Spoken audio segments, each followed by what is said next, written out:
Hi everyone, and welcome back to my channel. I hope you've all had a great week. If you're new here, please consider subscribing if you end up liking this video. Okay, so today we're going to be talking about Larry Ray and the Sarah Lawrence College sex cult. And just prepare yourselves because this is a wild story. I remember reading about this when the story first broke, and I remember thinking that it sounded so bizarre, and I assumed that it was short-lived, but no, this actually started back in 2010, and the initial story didn't break until 2019. So this cult operated for almost a decade before the public finally became aware. And once I started doing my research, I realized that there is so much more to this story, and it's way worse than I thought. Larry Ray might be the most extreme narcissist and manipulator that I've ever come across. I've been wanting to cover this case for a few months, but I wanted to wait until the trial and the sentencing and everything wrapped up before I did that, just so I could give you guys like a full picture of what happened. And just a warning before we get started, I will be adding in some audio of some of the stuff that happened, and maybe even some video as well if YouTube will allow that. It shows a lot of the mental abuse and manipulation that the members of this cult went through. The footage is pretty upsetting, but I feel like in order to fully understand the gravity of what this man did, you really need to see it or at least hear it for yourselves. And you might be wondering how we even have footage of all of this in the first place. And the answer to that question is Larry Ray recorded everything himself. He literally kept hours upon hours of footage of him abusing these kids. And obviously we will be talking about abuse, severe manipulation, thoughts of self-harm, so just please keep those things in mind before continuing with this video. We have a lot of information to go through, so let's just go ahead and jump into the case. But first, I'd like to thank today's sponsor, CuriosityStream. I really love a good documentary, and CuriosityStream is the best place to find and watch documentaries about pretty much anything, including science, history, technology, nature, travel, and so much more. They offer exclusive award-winning content that you can't watch anywhere else, including the deepest collection of the best documentaries from around the world, all at a very affordable price. And they add new shows every week. CuriosityStream actually has a brand new documentary that literally just premiered, and it's a true crime related one, so it's right up my alley, and if you're watching my content, I'm sure you'll like it too. The series is called CSI on Trial, and this is a CuriosityStream original 6-part series. Each episode focuses on a specific area of commonly used forensic science, and these methods are put to the test, and some of their fatal flaws are exposed. One episode focuses on how bite mark analysis was used to convict a man named Keith Hayward, but after spending more than 30 years in prison, DNA testing proved that he was actually innocent, and the bite mark evidence had been wrong. The series highlights how the emergence of DNA analysis has been instrumental in proving the innocence of those who have been wrongly convicted based on various types of forensic analysis, such as bite mark and shoe print analysis, which really makes you wonder just how much stock can we put into these types of findings. This is a very interesting series, and I think anyone who's into true crime would really like this one. CuriosityStream is available to watch on any of your streaming devices, including Roku, Xbox, smart TVs, Apple TV, Amazon Fire, and more. And it's also available on all mobile devices. CuriosityStream truly is the service for people who want to know more. So click the link below, or you can go to curiositystream.com/summer and save 25% right now. Again, that's curiositystream.com/summer with an O to save 25%. Thanks again to CuriosityStream for sponsoring this video, and now let's jump back into the case. Sarah Lawrence College is located in Bronxville, New York, and it's known as one of the leading liberal arts colleges in the United States. It was founded in 1926, and it honestly looks like something you'd find in the English countryside. The campus has been described by students as feeling like a world of its own, a place where all of these people who are just really stepping out into the world can come together and get their first real taste of independence. And this was definitely the case for the 8 sophomore students who attended Sarah Lawrence and were living on campus in Slonim Woods in 2010. Slonim Woods is a set of 10 on-campus housing units. Each unit has its own living room, kitchenette, and 8 bedrooms, making it the perfect place for a group of college friends who want to live together. So the 8 students who were living in Slonim Woods 9 were Talia, Isabella, Dan, Claudia, Santos, Juliana, Gabe, and Max. There is also a girl named Raven who is around as well. She doesn't live in Slonim Woods with the others, but she is a student at Sarah Lawrence and she is a part of this friend group. So she's also important to the case, especially later on. So I feel like it's important that we very briefly talk about some of these people just to give you an idea of who they were before this terrible thing happened. Talia Ray was the oldest of the group and her birth year isn't really fully known. I've seen different dates online, but most sources say she was born in 1989, which would have made her around the age of 20 or 21 when all of this started. Talia was described as very sweet and bright and focused on her goals, and she wanted to be a lawyer. And as you have probably guessed by her last name, she is the daughter of Larry Ray. Then we have Isabella Pollock. Isabella grew up in San Antonio, Texas. She's described as someone who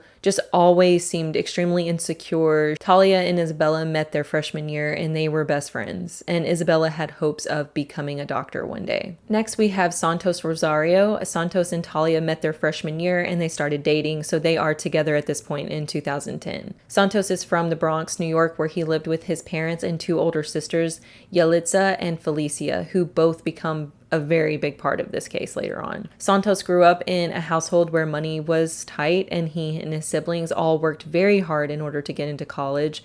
And despite some struggles with his mental health when he was a teenager, Santos managed to accomplish his goal of attending college. Now we have Dan Levin. Dan is from New Jersey. He grew up with his parents and a brother who was 12 years older than him. Dan and Santos met their first year of college and they became roommates, and they got along really well, and Dan and Raven are actually together at this point. Now we have Claudia Drury, and Claudia was from California, and she's described as someone who was artsy and funny and just fun to be around, and Claudia and Raven are very good friends. Now, Raven, Juliana, Gabe, and Max do not get involved in the cult. They are more on the periphery of this story, but they were there in the beginning when this whole thing kicked off and started to unfold. So all of these people met their freshman year, and by their sophomore year, they decided that they wanted to live together. So Talia ended up finding them a house in Slonim Woods, and that's how they all became roommates. And they were loving life in this house. They were having so much fun just hanging out and playing music, playing video games. They played a lot of Super Smash Brothers in their living room. You know, they were just living their lives to the fullest. One day, Talia calls a house meeting and she tells everyone that her father is getting ready to be released from prison. Now, the other housemates have never met Larry Ray before, but they feel like they have because Talia literally never shut up about Larry. She was always talking about him to anyone who would listen, and this would happen in any situation, like at college parties. But Talia idolized her father. She thought of him as a hero. She had told everyone that he was a former Marine and that he was a part of a CIA covert operation. She told him that he was friends with Gorbachev. She really built him up to be this really important person. She also told literally anyone who would listen that her dad had been wrongfully convicted and he was the victim of a conspiracy perpetrated by his ex-wife, a woman named Teresa, who is Talia's mother, and a man named Bernard Carrick. Now, some of you might recognize the name Bernard Carrick because he has been in more recent political news, but before all of that, he was the commissioner of the New York City Police Department during the 9/11 attacks.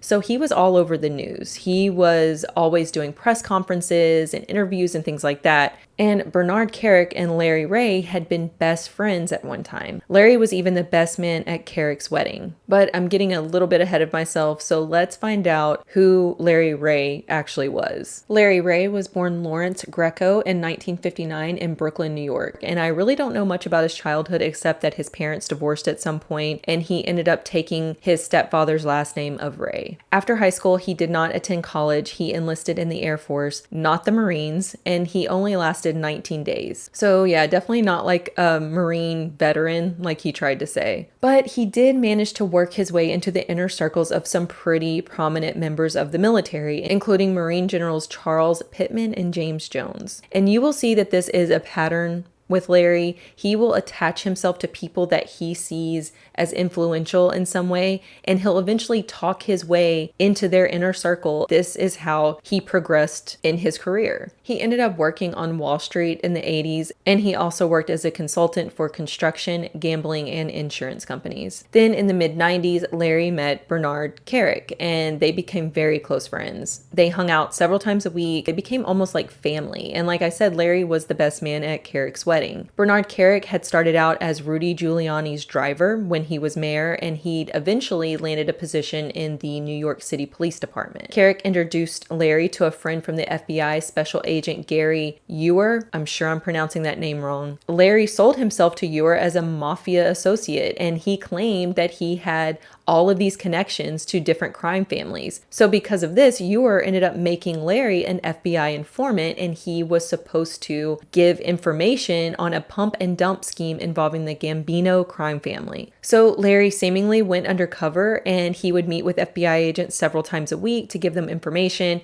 And at one point, he even convinced them that he was in serious danger, and they ended up installing a $10,000 security system in his home. However, it was eventually discovered that Larry hadn't actually been an informant. He had just done this whole thing to keep himself close to the FBI because he was actually involved in that same pump and dump scheme. Larry and 19 others were charged with securities fraud, and now Larry is in a panic. So who does he call for help? His good friend Bernard Kerik. He asked Bernard to put a call into the FBI to get the charges dropped against him, but Bernard refused to make the call. He claims that he refused to do this because of his position at that time, but he was also involved in some shady dealings of his own, so he could have also refused to do this because he didn't want to bring any attention to himself. So in 2003, Larry was sentenced to 5 years probation, and he was warned that any violation would land him in jail. And now Larry had it out for Bernard Kerik in a very big way, and this is actually the catalyst for a lot of the things that happen later on in the cult. So we've talked about Larry's professional life, but we haven't really talked about his personal life. Larry was married to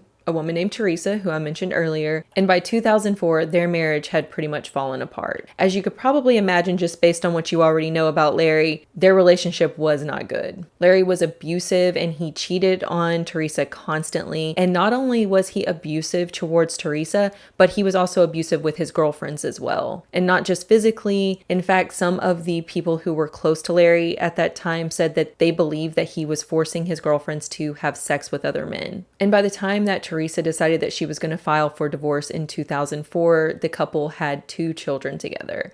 The oldest is Talia, which we've already talked about, but they also had a younger daughter that was named Ava. Talia was around 14 or 15 around this time that they got divorced, and Ava was probably about 4. Now, Larry had been seen by outsiders as a very good father, but that is very far from the truth because Larry had already started to brainwash his kids, especially Talia. Larry had always been especially close with Talia, and Talia absolutely loved her father. She thought he was a hero and that he could do no wrong. So one day, Larry and Teresa get into a very intense argument, and it ends up turning violent when Larry hit Teresa. Teresa calls the cops, but when they arrive, Larry spun the whole story and said that Teresa was actually the aggressor and that he was the victim. And they believed him because Talia backed up Larry's story. By this time, Larry had completely brainwashed Talia into thinking that her mother was this really terrible person and that she had been abusive, not only physically, but sexually towards both her and her sister. Larry had also convinced Talia that not only was Teresa abusing them, but also their grandfather, I'm assuming Teresa's father, and Teresa's sister, and a cousin. Larry had even made several websites that were supposedly created by Talia, where all of the details of this alleged abuse were laid out for the world to see. Here you can see a screenshot of one of those websites,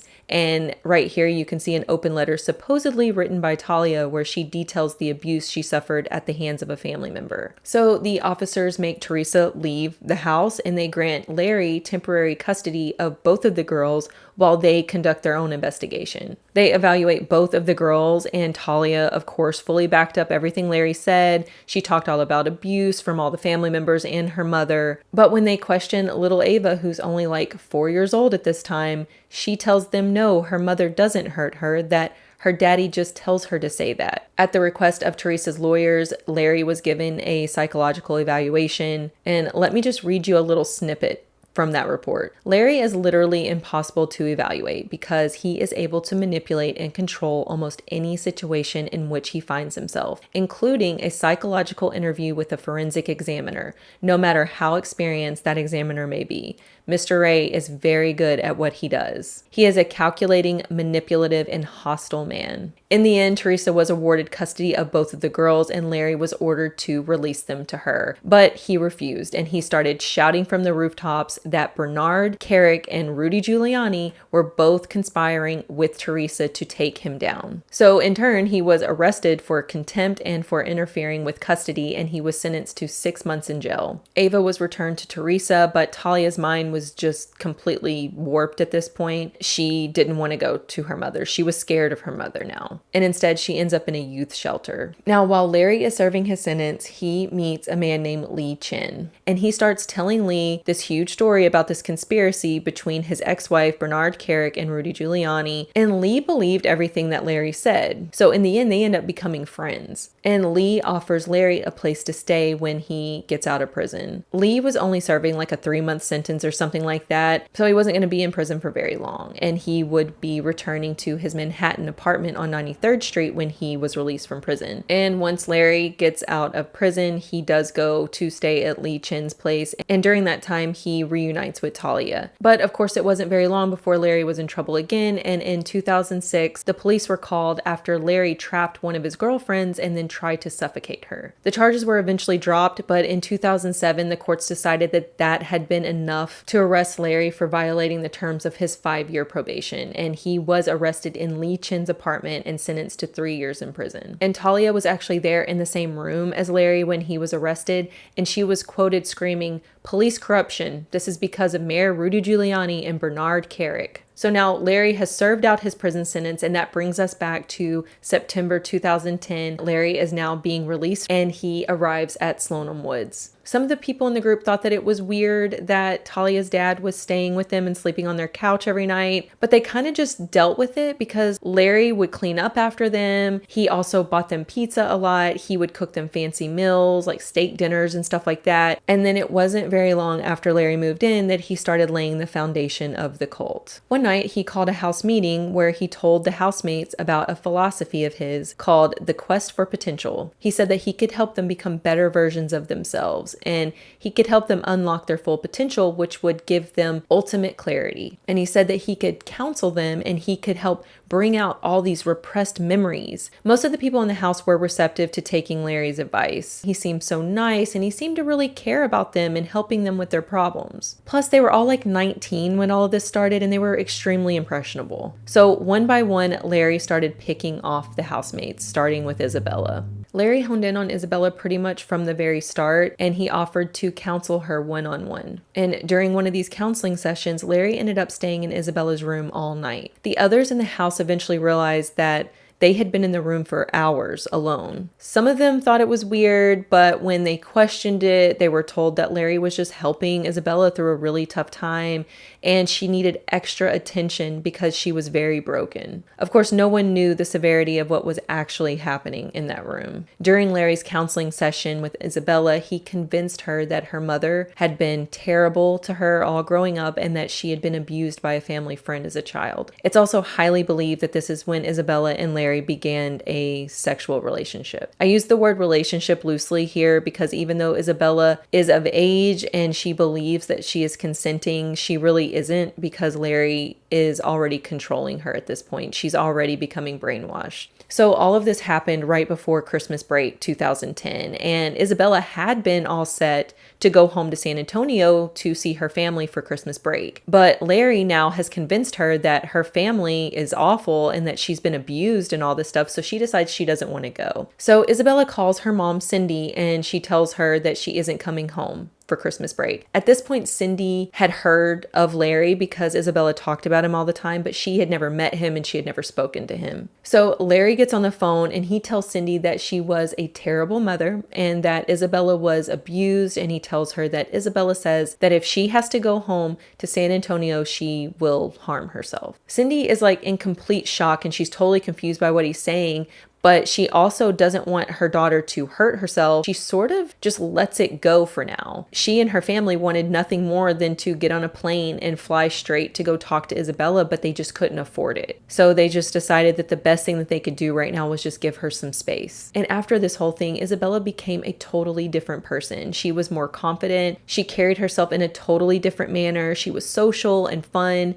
just a complete 180. And the others in the house noticed, and they attributed this amazing change in Isabella to Larry's counseling, which made them trust him even more. Larry's next victim was Santos. And one night, Santos and Larry sat down and he had his first counseling session. And Santos opened up about his mental health issues. He had admitted that he had tried to harm himself whenever he was in high school. And he also said that he struggled with the fact that he felt like he was always closer to his sisters than to his parents. His mother was always working and he assumed that his father was out cheating on his mother all the time. And this all really affected him growing up. So Larry used the same tactics on Santos as he had with Isabella, and he convinced him that he needed to distance himself from his parents because they had abused him when he was little. And Santos totally trusts Larry at this point, and he thinks, okay, this must be the truth then. And after this, Santos's entire demeanor changed as well. He was more confident and he just seemed more secure and happy. Then Claudia became Larry's next focus. Now, at first, when Larry first arrived, Claudia thought that Larry was weird. She and Raven would talk to each other all the time about how strange the whole situation was, that he was always around. But eventually, Claudia fell under Larry's spell. And Larry started talking to her for hours and hours about her problems.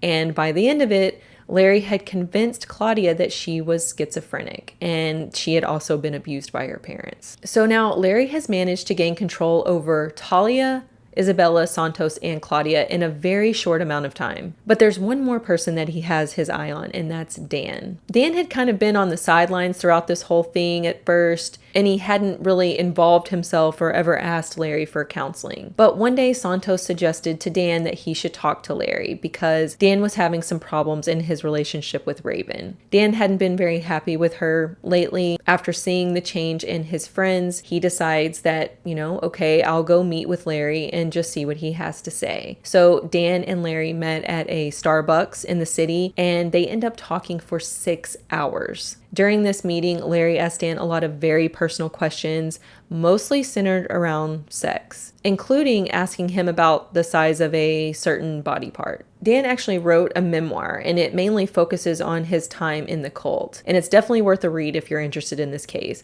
But in the book, he talks about how uncomfortable this meeting was. But he does end up opening up to Larry, and Dan tells him that he's always questioned his sexuality. And this has been something that he has mentally struggled with for quite a while. And Larry just laughs this off. He's like, Dan, you're definitely not gay. I can tell. I'm a professional. I am trained to study human behavior, blah, blah, blah. And I can tell you right now, you are not gay. And to Dan, this is what he had been wanting for so long. He finally had a definitive answer to this question that has plagued him for years. And he said it was like a weight was lifted. Larry also advised Dan to break up with Raven, and Dan did listen to this advice, and he ended up ending things with Raven. And Raven was so suspicious of Larry the whole time. She just watched all of this happen, and she knew that this guy was a creep. She just couldn't put her finger on what exactly was going on. Larry eventually ended up moving back into Lee Chin's apartment in Manhattan, and he invited Santos, Talia, Dan, Isabella, and Claudia to come stay with him there. And you're probably wondering why Lee Chin would agree to let all of these people stay with him in this little one-bedroom Manhattan apartment. Well, Lee was also a victim of Larry's therapy. He did the same thing that he had done with the others. He started getting into his head about his childhood and his parents. And Lee has said that Larry would just talk incessantly until he finally would wear you down. And you would end up admitting to these things that never happened, and eventually you would actually start to believe that they were true. So Larry and the 5 students move into Lee's apartment, and now Larry refers to this group as the Ray family, which I think has kind of like a mafia family sound to it, which is probably intentional. Larry very quickly took over the entire apartment. He and Isabella started sleeping in the 1 bedroom together. And in the beginning, Larry explained this away by saying that Isabella just needed extra help with her issues. She was in a very vulnerable state, and he just really just needed to be with her more often. Everyone else would just sleep piled up in the living room. Then Larry would wake everyone up in the mornings and make them do exercises. He had Santos and Dan shave their heads, and he made them wear brightly colored polos to show that they were secure in their masculinity. The members of the group quickly noticed that Larry never seemed to need much sleep, if any at all sometimes. And that's because Larry would take very large amounts of Adderall, which, if you don't know what Adderall is, it's a medication used to treat attention deficit hyperactivity disorder, or ADHD, and also narcolepsy, and it is a stimulant. And things were okay in the beginning. They had kind of formed almost like this little family, and things were going so great, in fact, that Santos invited his sister Yalitza to come visit, and she ended up joining them as well. Pretty much in no time at all, Yalitza was under Larry's control too. And even though this group is not isolated from the world, they are still attending college courses. They still are holding down jobs. They were living in their own like altered reality that Larry had created for them. At this point, their thoughts and memories were no longer their own. Larry had twisted them to become what he wanted them to be. If he wanted them to remember that they had been abused as children, he would plant this little seed into their minds, and then he would manipulate it. He would talk to them and question them for hours and hours and hours until their brains were just too exhausted to fight back. And suddenly they were remembering things that had never happened. Their memories were totally engineered by Larry Ray, and they just assumed that these were all repressed memories. And he would just continuously push the idea that Larry, was the only one that really cared about them, and he was the one that was going to help them to become better people. And they all became completely mentally dependent on Larry. And once he realized that he finally had total control over this little army of college kids, he didn't have to hide his true intentions any longer. And he started showing them just how sadistic he could be. As time went on, Larry started to really ramp up the sexual element of the cult. One night while Dan was asleep on the couch, Isabella snuck out of the bedroom and they just randomly hooked up right there on the couch. Dan later said that after they hooked up, he really had the feeling that Larry had sent Isabella out there to him, and it made him feel weird and wrong. And after this initial encounter, Dan was invited into Larry and Isabella's bedroom. And it became crystal clear, if it wasn't already, that Larry had been doing much, much more than just counseling Isabella every night in the room. Larry would turn on 13th century Gregorian chants because he said that this was the best sound to have sex to, and he would coach Dan on how to do everything. And I'm not going to get too graphic here, but Dan has described this as feeling like he was suddenly enrolled in a sexual education course where Larry was the instructor and Isabella was his assistant. So just use your imagination there. Larry himself would join in on the activity as well. He also started to encourage the group to sleep with each other and also just random strangers, which they did. And at first, he pitched this as just another element of the therapy that he was providing. As time went on, Lee Chin ended up finding somewhere else to stay because his apartment had been completely taken over, but also because he says that Larry started to really weird him out with some of the stuff that was going on in the house. He found it very unsettling that Larry was very obviously sleeping with the very young girls in the group and that everyone seemed to be sleeping with each other as well. And then one day, Larry told Lee that he wanted to show him something. And when Lee walked into the room to see what it was, it turned out to be 2 of the students engaging in some sort of sexual activity. And this happened on more than one occasion. I don't really know the full extent of Lee's involvement in what took place in that apartment, but I do know that he eventually just left and it would be years before he would finally get his apartment back. By the spring of 2012, Larry had started supplying the cult members with Adderall to make them more productive. He would take a bunch of Adderall pills and he would cut them up into small pieces, and he would feed them to the group throughout the day to keep them from becoming exhausted, to keep them more productive and advance their journey to clarity. And this was also around the time that Larry started manipulating the group into giving these very outlandish confessions. Larry would claim that things around the apartment had been damaged, and then he'd hone in on one person in particular, and he would essentially put them on trial in front of everyone. Now, Talia and Isabella were considered safe in the group. They never received this kind of treatment, but the other members in the group would, and Larry would constantly be telling everyone that they needed to take accountability for their actions, and that would help them to achieve this mission for clarity and unlocking their full potential. So he would convince them that they had done all of these terrible things, and then he would force them to confess. For example, Larry had everyone clean and organize the apartment one day because it was completely messy and out of control. And afterwards, he accused Santos of damaging some of the stuff in the apartment. So in front of everyone, he starts aggressively questioning Santos about it. This went on for hours. And at first, Santos just was like proclaiming his innocence, but eventually Larry wore him down. Santos, you damaged so much of my stuff. I know everything that went on in every inch of that apartment. Santos, didn't I tell you you can't do harm to people? You have to be held accountable, right? Yeah, you did. What did you do? What have you been doing? Santos? What went on? You couldn't resist? What? No. You're hiding. Okay, you want to play this game? It's not going to work. Remember, you are the one that has hurt me.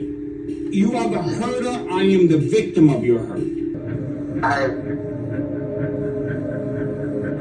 Sure. Like, give me a hint or something. Can you, like, help me remember somehow, please?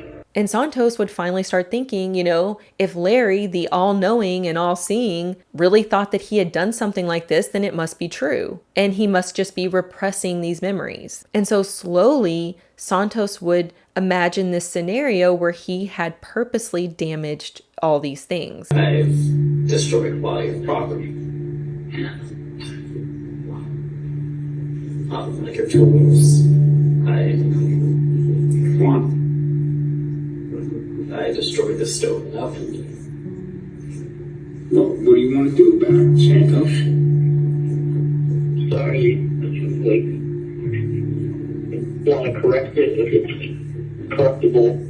Larry convinced Santos that he had damaged nearly everything in that apartment. And Santos is like in a panic, and he's just asking, how can I make this right? What can I do to fix this? So Larry tells him, well, you're just going to have to come up with a list of items that you damaged, and you're going to have to pay me back. So Santos sat down and he wrote out an itemized list of everything that he had imagined that he damaged, and he sent it over to Larry. Larry would look at it and he'd send it back and say, Santos, you're still not being forthcoming. This isn't all the damage. You know that you're not being fully truthful here. So then Santos would go back to the drawing board, and he would sit down and try to think of more items that he could have potentially damaged. And then he would submit the list again. And by the time Larry was finally satisfied with this list, the total in damages was $48,000. And he told Santos that this is what you owe me, and you better find a way to pay it off. This was just another way for Larry to keep the group under his control by just making them feel like they were deeply indebted to him. Santos,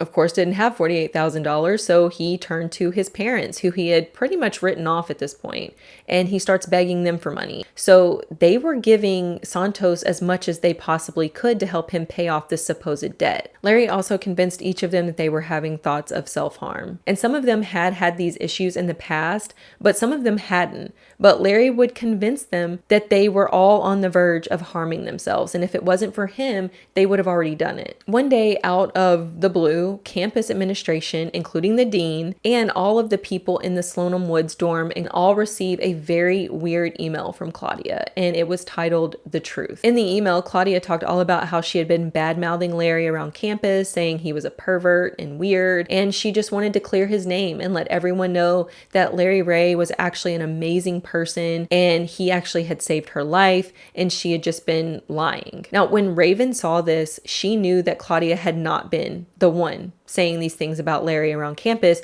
because she, Raven, had been the one saying these things. Max, Gabe, Raven, and Juliana were really worried about their friends at this point. And Max has said that this is kind of the point where he would have called this whole thing a cult. By 2013, Santos and Talia had ended their relationship, and Talia ended up being the one to leave the apartment, and Santos stayed, which I thought was super weird. Talia ended up moving back on campus, and I couldn't find much information on her after she left the apartment, and everything just very rapidly got so much worse after this. One night after a marathon interrogation session, Santos ended up confessing that his parents were conspiring with Bernard Carrick. He said that Carrick had been talking to his parents. His mom and dad had paid him and Claudia to sabotage Larry. Claudia and Yalitza both confessed to this as well, and Larry recorded all of these interrogations, and he would use their confessions as leverage against them. Isabella at this point had become Larry's lieutenant. She did everything that he wanted her to do, and she aided Larry in the abuse of the others. And she was also Larry's unofficial girlfriend, but at the same time they had this father-daughter relationship thing going on too. It was very weird. And then Felicia Rosario enters the picture. She is the oldest of the Rosario siblings. Felicia is a Harvard graduate, and she also attended Columbia Medical School and was in the middle of her residency in psychiatry when she unfortunately met Larry. Felicia had been living in LA, and she decided to go visit Yalitza and Santos, and when she came into New York to visit, Larry joined the three of them for dinner, and he immediately began love bombing her. And they started dating after that first night. And when Felicia went back to LA, they maintained a long distance relationship, and they spoke every day. And once Larry knew he'd managed to get Felicia to fall in love with him, he started the brainwashing. Right before Felicia was done with her residency, Larry managed to convince her that her parents and Bernard Carrick were after her because she was with Larry, and now she was in serious danger. And she got on a plane to New York and didn't look back. The fact that Larry was able to very easily brainwash someone who is trained in psychiatry should really put into perspective just how insanely manipulative and dangerous he really is. So Felicia is now Larry's official girlfriend. So where does that leave Isabella? Well, Isabella did not like this situation at all. Felicia later said that when she moved to New York, she was forced to sleep in a bed with Larry in the middle, and then she was on one side of him and Isabella was on the other, and they all slept naked because that's what Larry liked to do. And Larry would sleep on his back, and Isabella would sleep with her hand cupping his genitals all night long. And Felicia is supposed to be his girlfriend, and she really didn't like this situation, but Larry told her, this is just the way we sleep, and it's really not that big of a deal. So Felicia thought, well, if Larry doesn't think it's a big deal, then it must not be a big deal. And so she just kind of went with it. Larry also convinced Felicia that she too had been sent by her parents and Bernard Carrick to sabotage him. And eventually all of the Rosario siblings were begging their parents for money to help them pay back all of the debt that they owed to Larry. I should mention that some of the parents did try going to the police about this whole situation, but they were basically told that there was nothing that could be done because all of them were adults. Okay, this next thing is a little graphic, so just a warning. There was another occasion where Dan had mentioned that he was still having some doubts about his sexuality. Larry got angry that Dan was still questioning him after he had already told him that he wasn't gay. He had already answered this question. So Larry had Isabella go get one of her dresses out of her closet, and he forced Dan to put the dress on and then walk down to the lobby of the apartment to go get the mail, just basically to humiliate him. Then once Dan got back into the apartment, Larry forced Dan to use one of Isabella's sex toys on himself while everyone watched. And Larry filmed it. Now, I don't know how far this went, like how far Dan got with the whole thing. From what I read, he was sort of struggling, so I don't know if it ended up actually fully happening. But either way, this was a very traumatic experience for Dan. Larry was also extremely physically abusive to the members of the group as well, especially Santos and Dan. There was one occasion where Larry beat Santos in the legs with a hammer, and this was not the only time a hammer was used against the people in the group. Larry would regularly hit pretty much all of the people in the cult except for Talia and Isabella. Then one night things went crazier than they ever had before. Larry started to get the feeling that Dan was doubting him about the whole conspiracy with Bernard Carrick. So he grabbed a pair of pliers and he clamped down onto Dan's tongue with it, and he was just pulling it. At the same time, he was hitting Dan with like this mallet. This whole thing was actually videoed as well, and I'm not going to show it to you, but you can very easily find it online. It was shown like all over the media whenever this whole thing broke. But in the video, you see Larry assaulting Dan. He's hitting him with the hammer. He's clamping onto his tongue and pulling. You can tell that Dan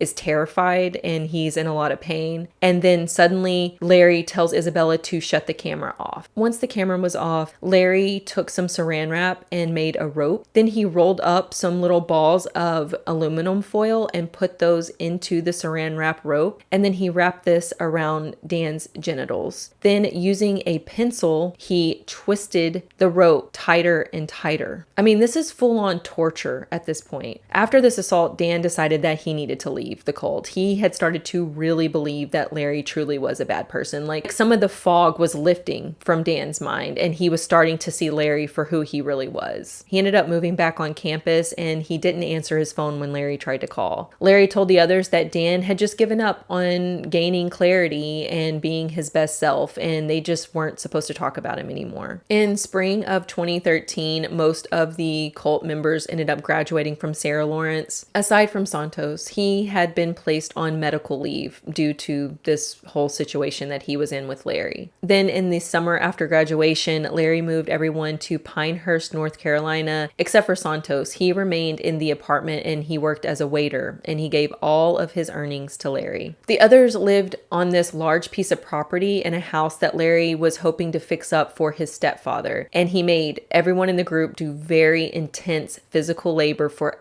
hours, and he deprived them of sleep. He also put a lock on the refrigerator so they couldn't eat unless he said so. Most of them lost a ton of weight around this time. Yelitsa and Felicia were also forced to sleep out on the front porch sometimes as well. And this is when Felicia just hit her breaking point. She just mentally broke down completely. She almost reverted back to like a childlike state, throwing tantrums and screaming and acting out, and her mind was just totally broken. It's hard to even recognize her when you look at these photos and videos. When you see the way she started out compared to what she was like at this point, it's just so sad. So while they were still working on this home in North Carolina, Larry suddenly developed a wound on his leg and it wouldn't go away. So of course he had to blame someone for it because it had to be a part of this grand conspiracy against him. And this time he chose to blame Yelitsa. And he convinced her that she had been poisoning him for months. And then he records her confession. Yelitsa also confessed that she had been poisoning Felicia for the last 2 years, even back when Felicia was living in LA. And that's actually what had caused her mental deterioration. And this was Yelitsa's breaking point. She had just confessed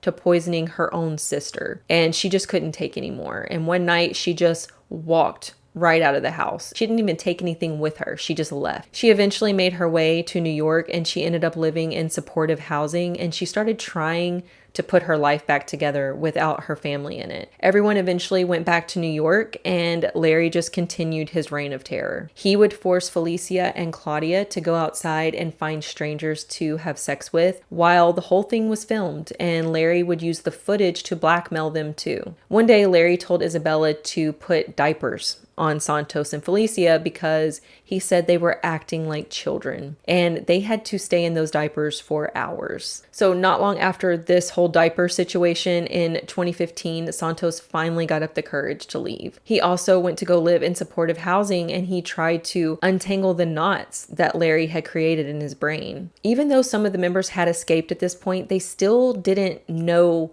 what was real and what wasn't. They still didn't have a grasp on what memories were actually true and which ones Larry had put there. So when Santos and Yalitza escaped, they still thought that their parents were trying to kill them. So now the only ones living in the apartment with Larry was Felicia and Isabella. And Felicia is still very much struggling with her mental health. She was not doing well at all. But Isabella appeared to be fine. She was still acting as Larry's right-hand woman. And if you're wondering about Claudia, well, Larry has managed to convince her that she owed him thousands and thousands of dollars in compensation for property damage and for taking part in the conspiracy to poison him. So Larry forces Claudia into sex work so that she could pay him back. Claudia started working for a BDSM escort service until she could finally start her own business where she would charge $2,000 per hour for her services. And pretty much all of this money would go straight to Larry and Isabella. In order to keep Claudia working for him like this, he filmed her confessing to the poisonings. And he even created another website, this time featuring Claudia confessing that she had poisoned all of her roommates back in Sloanham Woods and also Larry Ray. From what I can tell in my research, Larry had created this website,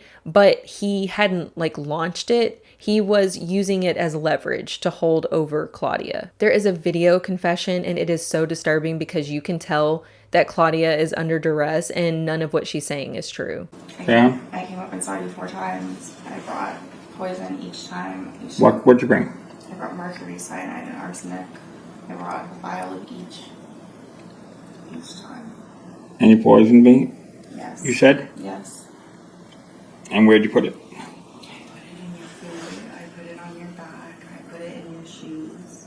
I put it on your handles where you would touch in the bed. I put it in the bathroom where you would touch hers. A link to this website was sent to everyone who had lived in Sloanham Woods during their college years, and they were immediately like, what the hell? They knew that this wasn't true and they didn't know what was going on. They did some digging and they ended up finding a number on the website. So they Googled this number and it led them to a Twitter page for escort service. And sure enough, they found Claudia on this escort service website and she had all of her prices listed and there were photos of Claudia that looked almost unrecognizable because she had lost so much weight. Claudia was forced to work ridiculously long hours in order to pay back her debt to Larry, and Isabella would assist Larry by picking up these payments from Claudia. And Isabella kept pages upon pages of notes detailing how much she'd picked up each time. And Isabella spent this money as well. She was buying expensive clothes and expensive makeup, lingerie. She was treating herself to expensive stays at all these high-end hotels. And if Claudia didn't pay enough, Larry would get very upset and very violent with her. And he would remind her that he had that website ready to launch if she ever got out of line. Claudia ended up becoming sort of close with one of her clients and she ended up confiding in him about this blackmail situation with the website. Larry somehow found out about this and he storms into her hotel room at the Gregory and he tortured her for 7 hours while Isabella filmed and assisted him. He tied her up naked to a chair and he suffocated her repeatedly with a bag. He also poured cold water on her and then put her in front of a very cold air conditioner, which caused her body temperature to drop drastically. He threatened to waterboard her, he cut her hair, and he smothered her with a pillow and choked her with a leash. Claudia went through so much that night and she really thought that Larry was going to kill her. And of course, after this, we know that Larry did end up launching that website and he sent a link to the website to the Sloanham Woods roommates. So now Raven and the others have seen this escort website and they are very concerned. So their first thought was, okay, we'll just go to the authorities and we'll tell them what's going on. And that's exactly what they did. But they were pretty much laughed at because the story sounded just way too far-fetched and nothing was done. So So then they ended up contacting someone named Ezra Marcus, who they knew from their Sarah Lawrence days, and he was now a freelance writer. They asked him to do a story about Larry Ray and his cult. Ezra gets with New York Magazine, and one of the writers named James Walsh starts working with him. They just start uncovering all of this stuff about Larry Ray. And in April of 2019, they publish this very long expose. And it was also in April of 2019 that Claudia finally escaped. One of her clients ended up giving her some money for a train ticket to Philadelphia, and she left. In all, Claudia had given over $2.5 million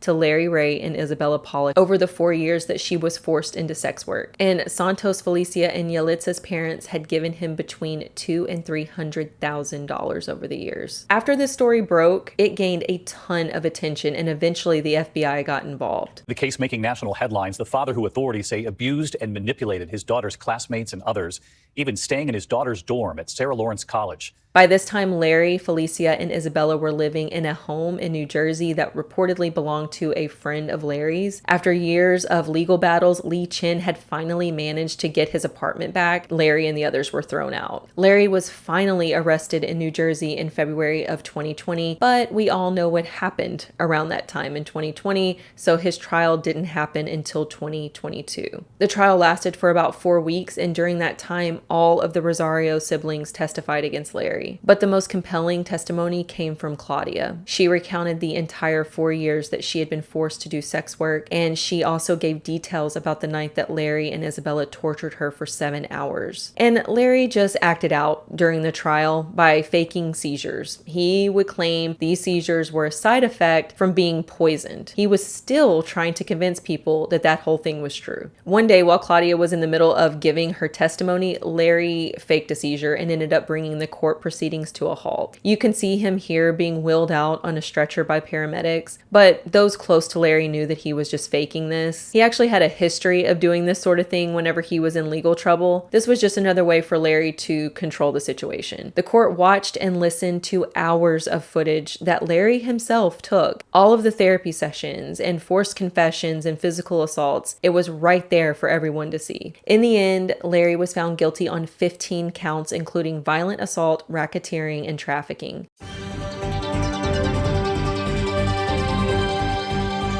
Welcome back to the Long Crime Trial Network. I'm Allison Hall. We do have breaking news this afternoon.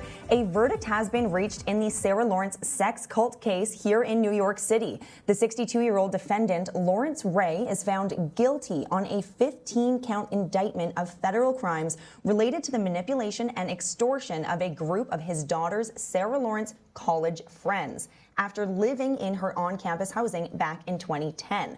Just a few of his original 17 charges include racketeering, extortion, sex trafficking, forced labor, and money laundering. 2 counts were dropped by the end of the trial for technical reasons. He faces life in prison for his alleged crimes.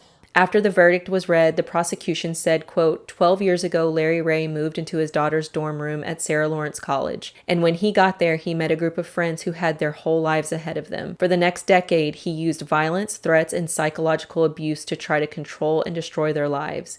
He exploited them, he terrorized them, he tortured them.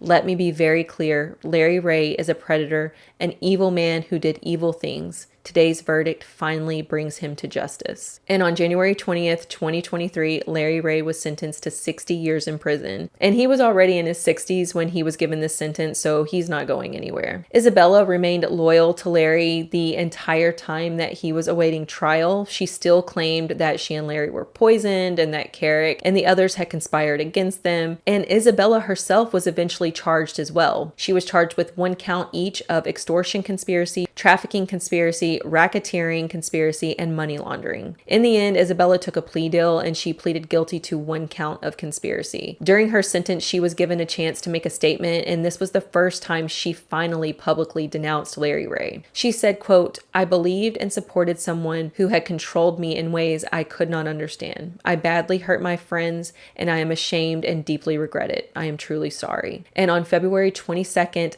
2023, she was sentenced to 54 months in prison. She was ordered to report to the prison in 60 days. The Rosario siblings all eventually reconnected with each other and with their parents, and they finally started to heal. Like I mentioned earlier, Dan wrote a memoir about his experience in the cult, and he seems to be in a very clear headspace at this point in his life, and I will leave a link to Dan's book in the description. Claudia, it seems, has tried to lay low since the trial, but as far as I know, she has reconnected with her parents and she's doing well. As of 2020, Talia was living in North Carolina working as a paralegal. I don't know how she's feeling about her father these days. She's sort of a mystery in all this. Sarah Lawrence ended up releasing a statement about the situation stating, quote, "The acts charged in the indictment allegedly started in 2011 after Ray had stayed with his daughter. They span nearly a decade and are not alleged to have taken place on the Sarah Lawrence campus. That makes the acts as alleged no less horrific, nor our heartache for the victims of those misdeeds any less deep, but it is important to reiterate that the crimes for which this man has been indicted did not occur at Sarah Lawrence, even though he appears to have met certain of his victims while they were students here." Someone from Sarah Lawrence really should have looked into this whole situation after that initial email from Claudia went out, but according to the students, no one ever even came to question them about why a 50-year-old man had been living there in the first place. And that was the terrible story of the Sarah Lawrence sex cult. I want to know your opinions on this, especially about Isabella's sentence. Do you think that she should have been charged at all? If you do think that, do you think that 54 months was enough? Thanks again to Curiosity Stream, and don't forget you can find that link to 25% off in my description box. If you found this video interesting, please consider subscribing to my channel and also following me on Instagram at Summer_SanchezYT. As always, I appreciate each and every one of you watching, and I will see you next time.